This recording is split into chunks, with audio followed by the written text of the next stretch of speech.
This is a detailed biblical analysis of how long the children of Israel stayed in Egypt, using timelines and the ages of key patriarchs. This study harmonizes Genesis, Exodus, Galatians, Acts, and other scriptures to show that the actual time spent in Egypt was approximately 215 years and not the full 430 years. Outline of the analysis. 1. The 430 years. When did they begin? 2. Genealogical evidence. Levi to Moses. 3. The 400 years of affliction. 4. Timeline of the patriarchs. 5. Summary timeline. 6. Conclusion. 215 years in Egypt. 1. The 430 years. When did they begin? Exodus 12, verses 40 to 41, KJV. Now the sojourning of the children of Israel who dwelt in Egypt was 430 years. The term sojourning, moshab, Hebrew mvoshab, can refer to living as foreigners, not necessarily in Egypt.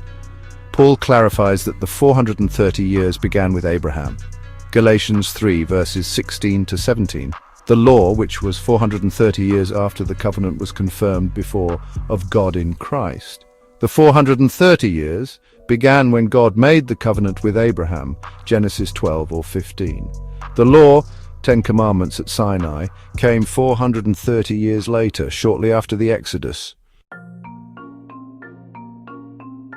2. Genealogical evidence. Levi to Moses.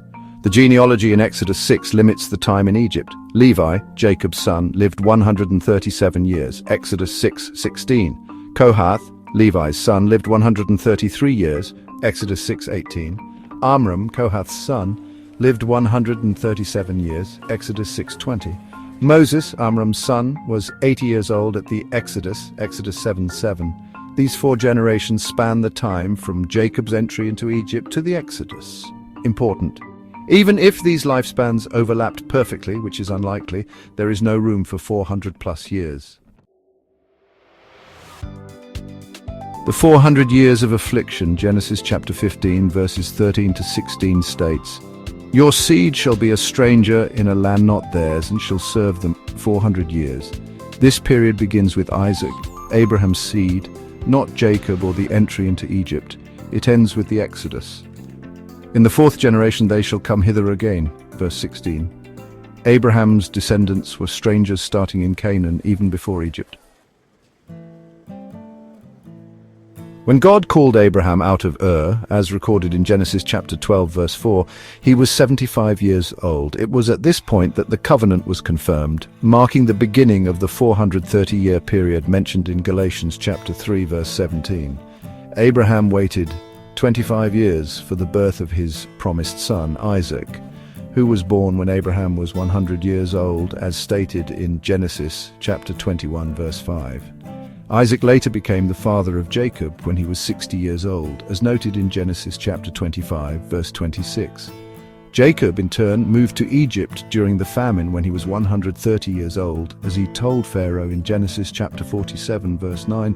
So, from Abraham's call at age 75 to the time Jacob entered Egypt was a total of 215 years, 25 years from the call of Abraham to the birth of Isaac, 60 more years until the birth of Jacob, and 130 years until Jacob entered Egypt.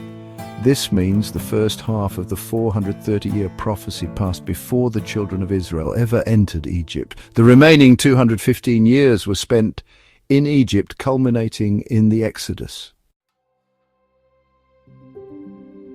Time before Egypt, a period of 215 years, from Abraham to Isaac, 25 years, from Isaac to Jacob, 60 years. Jacob was 130 years old when he entered Egypt. The total is 215 years. Time in Egypt, a period of 215 years. From Jacob's entry into Egypt to the Exodus, the combined total is 430 years, consistent with Galatians chapter 3 verse 17 and Exodus chapter 12 verses 40 to 41. The children of Israel were in Egypt for approximately 215 years. The 430 years is the entire period of sojourning, starting with Abraham's call. The 400 years of affliction began with Isaac's birth, not Egyptian slavery.